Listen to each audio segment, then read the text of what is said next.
pamamaraan ng IP Lead Project ay ginagabayan ang pamayanan para sila ay makabuo ng isang pangkabuhayang samahan.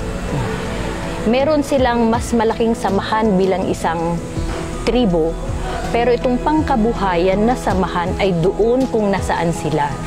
Sa pangkabuhayan ay ito ay dinadaan sa mga pag-aaral kung ano ba yung sinasabi natin, ano ba yung organikong pagsasaka.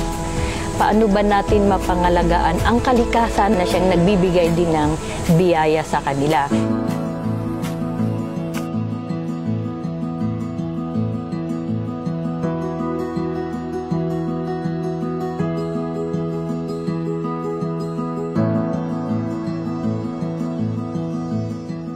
Para sa akin ay nakakatuto po ako sa pagkukwinta, pagsusulat ng mga record ng mga bawat binta, kita at mga utang, ganyan po.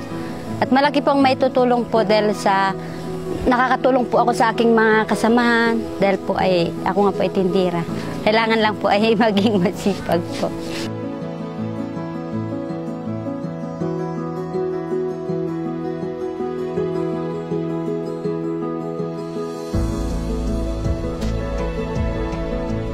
Tinuruan nila kami makiharap sa mga tao. Tinuruan nila kami paano magbenta ng aming mga produkto sa bayan. Marami pong tinuruan nila kami kung paano magsalita ngayon sa inyo na dati kami nakatago lang na parang sige, pag bumatingting dyan, lalapit lang. Pag tinanong na ngiti-ngiti lang, ngayon hindi na ho. Dahil po sa inyong mga training sa amin, maraming salamat. Maraming salamat nakarating ako kung saan-saang lugar nang dahil sa IP Lead, sa Lakbay Aral. Maraming salamat po. Ang dami ko natutunan sa mga organic, sa lahat ng mga kinikip ko po lahat. Maraming salamat po. Sana marami pa kayong matulungan na mga katutubong gaya namin. Maraming salamat po.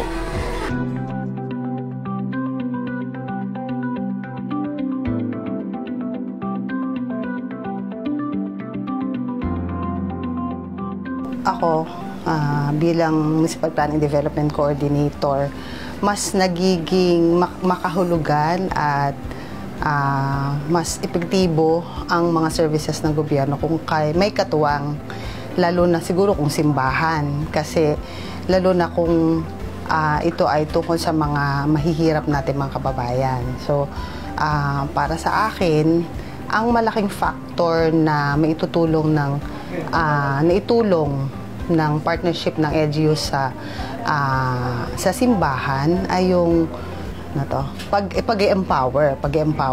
Mas lalo pa kung yung partnership with NASA, Caritas, mas lapat at mas may malinaw na konsultasyon. Dahil meron na focus na mga communities kayo. So, in terms of partnership doon sa IP Lead, nakasama nung ating pinagpaplanuhan ito, yung empowerment sa mga kababaihan. So, para sa akin, yung proseso ng pag-empower sa community, mas nabigyan din sa partnership. Dahil alam kong forte ito ng partner ng DISAC at saka ng Caritas. Sa tingin ko, gain ng project, yung empowerment sa mga IP communities. Aside from us naman na nagpo-promote sa organic vegetable production at saka yung mga technology na implement, may IP Lead naman na tumutulong, and that is great, sir, kasi great yan kasi natutulungan yung gobyerno natin sa mga farmers. It's also a privilege kasi aside from us working in the government, may NGO na tumutulong at marami namang farmers na nag-participate doon. I think dapat mag-thank you yung government kasi may NGO na nag-conceptualize yung ganun project na tumulong sa mga kababayan natin.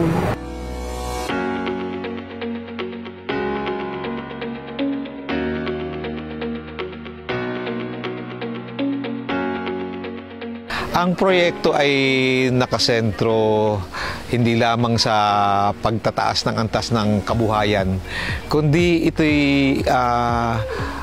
pagbabago ng o pagbubukas ng mga panibagong oryentasyon kasabay na kinaugalian nilang mga pamamaraan o yung tinatawag nating indigenous knowledge ay yung tinatawag nating sistema ng agroecology. So sa bahagi ng poverty alleviation at ganun din food security at bahagi na rin doon yung social enterprise. Pero ang mahalaga nga ay yung kasing katutubong pamamaraan, indigenous knowledge, ay paano masigit na pagyayamanin ng mga mas sabihin na nating makabago o panibagong pamamaraan. Halimbawa, may mga katutubong pamamaraan di sila naiuog na yung ginagamit din nating organic farming ay malaking tulong sa kanilang kabuhayan at para din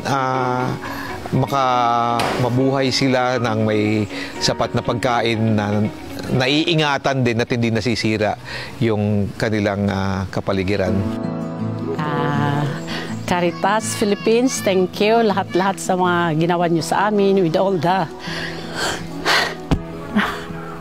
that is tears of joy. Yung mga tulong niyo, tapos yung mga binigay yun na garden tools, time and effort na inano nyo sa amin.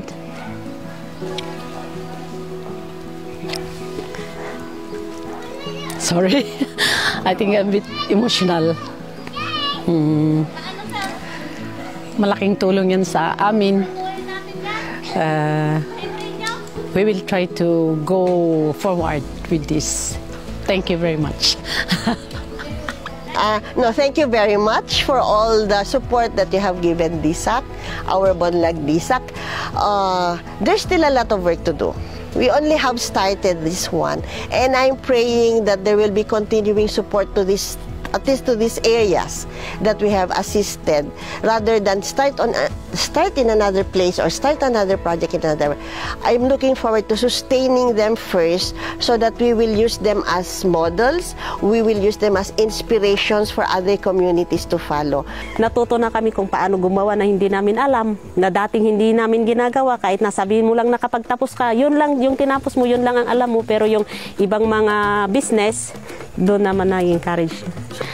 Yung sasabi na, maraming salamat, marami kaming natutunan dyan, kahit na hindi lang sa pagtatanim, hindi lang sa buuin ang negosyo, kundi sa pakikisama sa bawat isa, dahil sa aming mga grupo, iba-ibang mga ugali namin. Yun malaking pasasalamat namin dahil malaking tulong yun sa amin. Hindi lang sa panghanap buhay, kundi sa physical, sa mental, tapos sa yung socialite sa mga tao. Kami ang mabuhay, kababiging, kababait.